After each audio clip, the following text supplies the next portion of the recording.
அனைவருக்கும்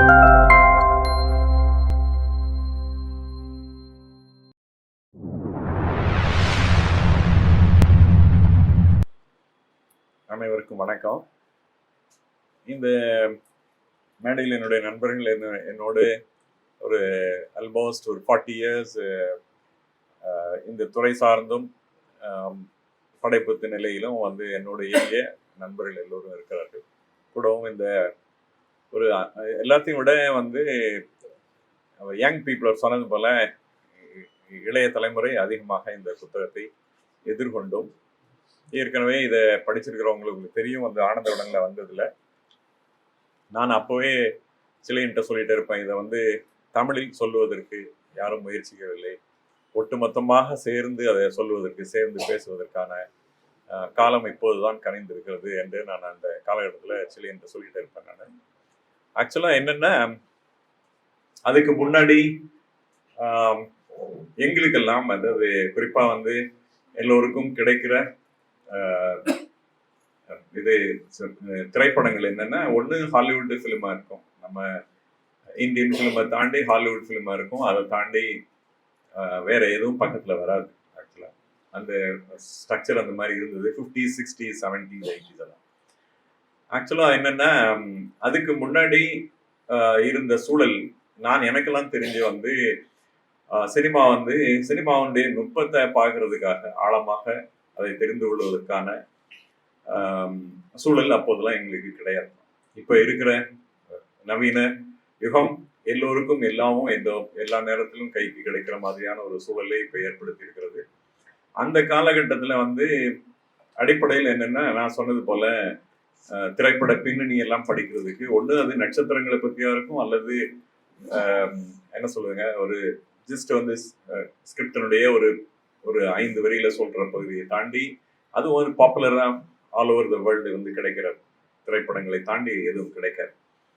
அந்த நேரத்துல எனக்கெல்லாம் ஒரு அதாவது நல்லா சொன்னா சினிமாவுடைய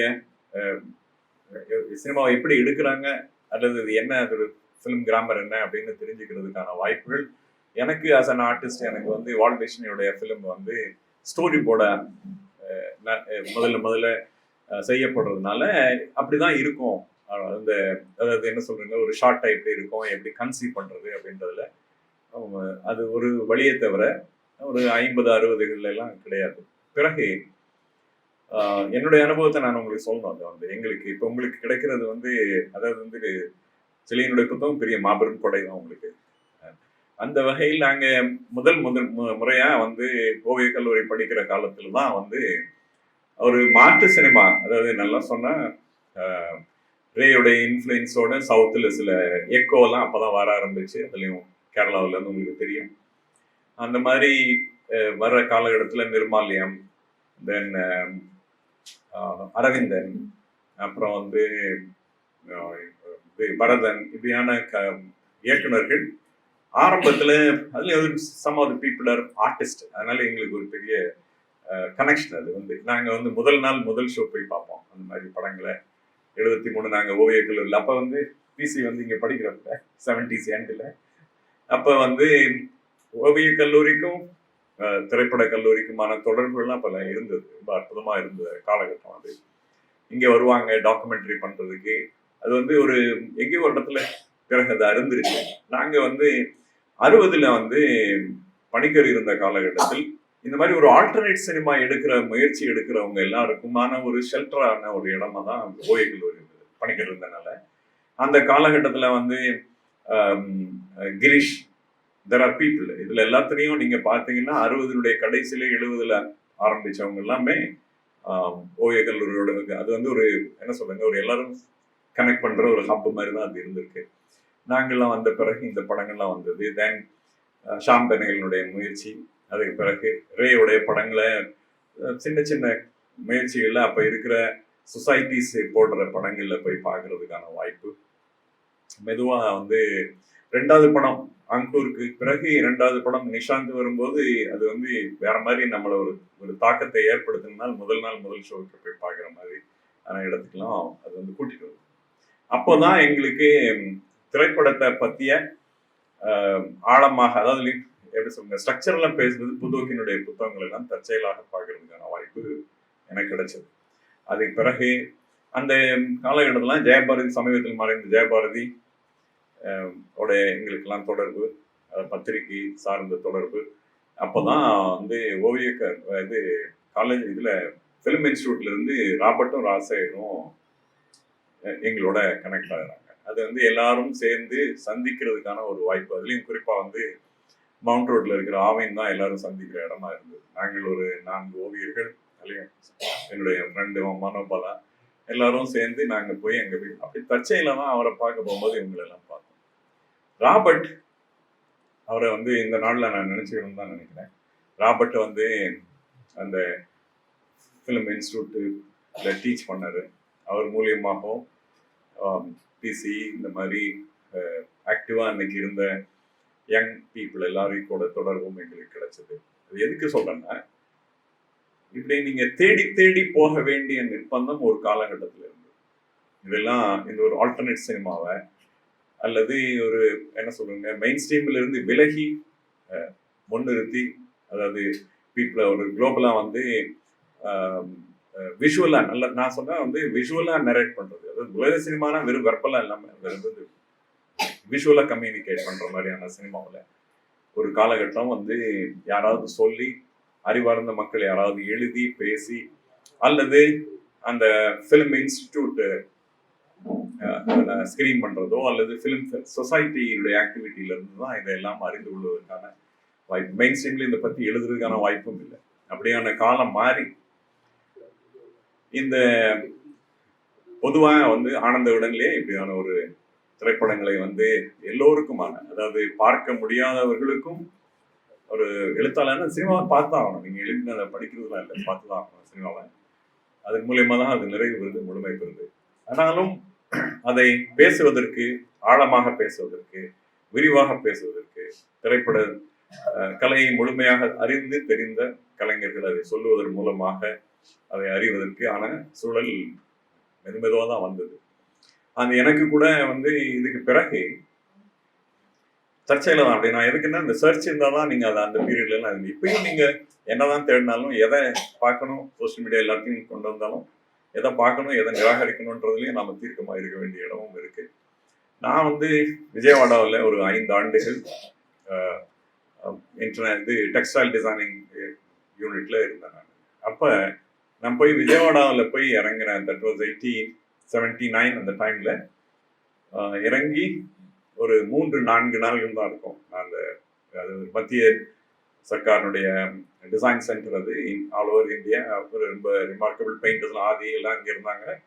நான் வந்து விஜயவாடாவில் இருந்தேன். அப்போ போய் 4வது நாள் நான் ரோட்டில் நடந்து போவேன். அந்த ஊர் புது ஊர், எனக்கு யாரோடையும் தொடர்பு இல்லை. 4வது நாள் நான் ரோட்டில் நடந்து போகும்போது ஒரு ரோட்ல இருந்து தெருவில் இருந்து ஒரு போஸ்டர், ஒரு பேப்பர் எடுத்தாங்க. அது அந்த ஊர் ஃபிலிம் சொசைட்டியோடைய பிட் நோட்டீஸ். அந்த பேப்பரோட நேராக போய் 2வது நாள் நான் போய் அதில் ஜாயின் பண்ணேன். அந்த சொசைட்டி தான் வந்து சம் ஆஃப் தி கிரேட் மாஸ்டர்ஸோடைய ஃபிலிமில் மாஸ்டர்ஸ் இப்போ இந்த புத்தகத்தில் பாதி இருக்கிறதுல அங்கே தான் நான் வந்து ஐசன்ஸனோட படத்தை பார்த்தேன். முதல்ல குரசோவாவுடைய 7 சாமுராய் எங்கே பார்த்தேன். என்னென்னா, தூக்கமின்மைக்கு கொண்டு வந்துட்ட சினிமாக்கள் எல்லாம் மாபெரும் கலைஞர்களுடைய திரைப்படங்களை பார்ப்பதற்கான வாய்ப்பு. இப்போ அப்படி இல்லை. ஆஃப்டர் தி அதாவது சிடியில் விஹெச்எஸ்ல பார்க்கறது, விஹெச்எஸ் கிடைச்சா ஒரு காலகட்டத்தில் நானும் சாரங்கணும் விஹெச்எஸ் வச்சிருக்கிற யாராவது ஒருத்தர் ரெக்கார்டர் வச்சிருப்பாங்க. நாங்கள் கேசட் கிடைச்சா கேசட் எடுத்துட்டு அந்த வீட்டில் தொந்தரவு இல்லாமல் ராத்திரி போய் போட்டு பார்த்துட்டு வருவோம். அப்படி இருந்த காலம் போய் அது சிடியில் பார்க்கலாம் அப்படின்ற இடம் வந்த உடனே ஏஷியன் ஃபிலிம் எல்லாம் வந்து எல்லாருக்கும் நமக்கு கிடைக்க ஆரம்பிச்சு. அது வரைக்கும் யூரோப்பியன் ஃபிலிமும் அமெரிக்கன் ஃபிலிம் மட்டும் கிடைச்ச நிலையிலிருந்து ஏஷியன் ஃபிலிமும் பார்க்கறதுக்கான பாசிபிலிட்டிலாம் நமக்கு வந்தது. இப்போ எதுவும் தடை இல்லை, அந்த இடத்துக்கு வந்துட்டோம். அப்பையும் கூட நான் சொல்றது வந்து தேர்ந்து பார்ப்பது, அதை எப்படி தேர்ந்தெடுத்து பார்ப்பது, எதை சொல்ல வருகிறது, அப்புறம் எல்லாவற்றையும் தாண்டி நான் சொல்லிட்டே இருக்கிறது உலக சினிமா வெறுப்பல இல்லை. அது வந்து ஹாஃப் ஆஃப் வந்து விஷுவலாக தான் இருக்கணும், விஷுவலாக நரேட் ஆகணும். வார்த்தை இல்லைன்னாலும் அந்த அது சொல்ல வருகிற கதையோ அல்லது சொல்ல வருகிற செய்தியோ அதை சொல்லிவிடணும் அப்படின்ற இடத்துல அதுதான் முதன்மை பெறுதுன்னு நான் நினைக்கிறேன். அந்த வகையில் அது எல்லோருக்கும் கிடைக்கிற ஒரு இடத்துக்கு வந்து இப்போ வந்து என்ன அதை படிக்காதவங்களும் இப்போ யாருக்கு ஒரு எங்கேயாவது குக்கிராமத்தில் இருக்கிறவருக்கு தெரியாது. அது சொசைட்டி ஆக்டிவிட்டி கேரளாவிலலாம் இருந்த மாதிரி சின்ன சின்ன இடங்கள்ல எல்லாம் இருந்தது போல நமக்கு அப்படி ஒரு பெரிய மூமெண்ட் இல்லை. இன்ஃபேக்ட் நமக்கு வந்து சினிமா ஒரு சமூகவியல்ல சினிமா ஒரு முக்கியமான பங்கு இருந்தாலும் இதெல்லாம் வர்றதுக்கு கைக்கு எல்லாருக்கும் கிடைக்கிறதுக்கு அல்லது வந்து சேர்றதுக்கான இடம் மிக குறைந்த பகுதிக்குள்ளதான் அது இருந்தது. அதை தாண்டி இன்னைக்கு வந்து எல்லோரும் எல்லாவற்றையும் பார்ப்பதற்கான அனுபவிப்பதற்கான இடம் வந்துருச்சு கூட. இப்போ வந்து யங் ஃபிலிம் மேக்கர்ஸ் அதாவது என்ன சொல்றாங்க, இந்த இதே சர்ச்ல இருக்கிறவங்க எனக்கு அறிமுகப்படுத்துறாங்க. அதெல்லாம் பெரிய மகிழ்ச்சி. அற்புதமான படங்களை எனக்கு அறிமுகப்படுத்துகிறார்கள் கூட. இப்போ சமீபத்தில் கூட இந்த வைக்கிங்ஸ் நீங்க பார்த்துருப்பீங்க, வந்து சில பேர் பார்த்துருக்கலாம் இந்த சீரியலை. நான் வந்து ஒரு 7 நிமிஷம் கிளிப் தான், 7 மினிட்ஸ் கிளிப் தான். அந்த படத்தை பற்றி ஒரு 7 நிமிஷம் கிளிப். அதை வந்து கிட்டத்தட்ட நான் ஒரு 80 டைம்ஸ் பார்த்துட்டேன். என்னன்னா எவ்ரி டைம் அது என்னைய வேற மாதிரி ஒவ்வொரு தடவையும் என்ரிச் பண்ணுது அந்த ஃபுட்டேஜ். அது வந்து எப்படின்னா விஷுவல், சவுண்டு, டயலாக், மியூசிக், அதாவது என்ன சொல்லுவாங்க நேட்டிவ் மியூசிக், இது எல்லாத்தையும் அது வந்து இந்த இடத்துல தான் இருக்கணும்னு இல்லை. ஏதோ ஒரு காட்சியில பின்னாடி பின்புலமா வேற மியூசிக் வருது, பின்புலமா வேற டைலாக் வருது, வேற இடத்துல பேசுற டைலாக் இந்த இமேஜ் மேல வருது. இது மாதிரி வந்து பிரில்லியண்டா வந்து சமீபத்துல எவ்ரி டைம் நான் பார்த்து முடிக்கும் போது ஒரு மனநிலை என்னை ஒரு இடத்துல கொண்டாந்து நிறுத்துதுன்னு சொல்ல பாருங்க. அந்த படம் பார்த்து முடிச்ச உடனே அது வந்து இவ்வளவும் வந்து ஒரு ப்ரமோஷனல் ஃபிலிம் தான், 7 நிமிஷம் தான் கட் பண்ணிடுறேன் ஒரு போர்ஷன். ஆனால் நானே ஒரு 80 டைம்ஸ் அதை ரிப்பீட்டிவாக பார்த்துட்டேன். அவ்வளோ பெரிய பவர் வந்து சினிமாவுக்கு இருக்கு. இந்த வகையில் இன்னும் இப்போ வந்து இடையில கூட இந்த இன்னொன்று ஒன்று பார்த்தேன். வந்து ஒரு ஒரு ஒரு நாடோடி கும்பல் வந்து இஸ்தான்புல்ல இருந்து ஈரோப்புக்கு போறாங்க. போறவங்களோட சேர்ந்து ஒரு 2 பேர் செல்போன்லயே ஃபிலிம் பண்றாங்க. அதை பாதியை வந்து அவங்கள்ட்ட சொல்லிட்டு எடுக்கிறாங்க, பாதியை கேண்டிட் எடுக்கிறாங்க. அதை நான் இப்போ சமீபத்தில் பார்த்தேன்.